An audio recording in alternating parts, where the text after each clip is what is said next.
আমি একজন অক্ষম বাবা। অর্থের অভাবে দামি খেলনা কিনে দিতে পারি না, মনের মতো জামা কাপড় কিনে দিতে পারি না। তবু আমার ছোট্ট ছেলেটা কোনো অভিযোগ করে না। তার চোখের ভাষায় শুধু ভালোবাসা আর আশা। আজ আমার ছেলে নার্সারি পাশ দিয়ে যাওয়ার সময় ছোট্ট কণ্ঠে বলল, বাবা, আমি একটু ভিতরে ঢুকে গাছগাছালিগুলো দেখব, শুভ শুয়ে দেখব।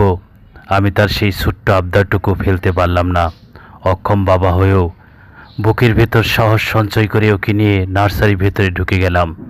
বিভিন্ন প্রজাতির ফুল গাছ, পাতাবাহার, ক্যাকটাস দেখে ওর মুখে যেন একটা আলোর ঝলক। সে বলল, বাবা, দেখো না কত রং বেরঙের ফুল গাছ। আমাদের যদি একটা ছোট্ট উঠান থাকতো, আমরা এই গাছগুলো নিয়ে যেতাম। আমি প্রতিদিন পানি দিতাম, তোমার সাথে বসে গল্প করতাম। শুনে বুকটা কেঁপে উঠল।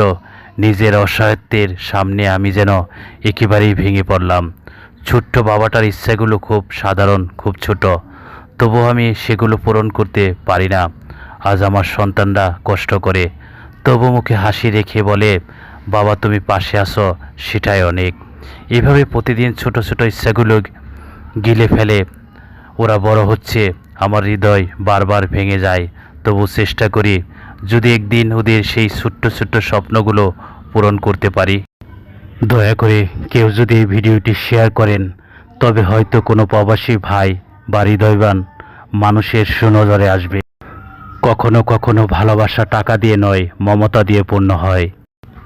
একটা সময় ছিল যখন আশায় বুক বেঁধেছিলাম, দেশের নামকরা প্রতিষ্ঠান ওয়ালটন আমার অসুস্থ বাবা মার পাশে দাঁড়াবে, আমার সন্তানের মুখে হাসি ফোটানোর সুযোগ এনে দিবে। ঈদের আগে যখন তারা বলেছিল, আপনার পাশে আছি, আমার মতো একজন অক্ষম বাবার মনে যেন নতুন আলো জেগেছিল।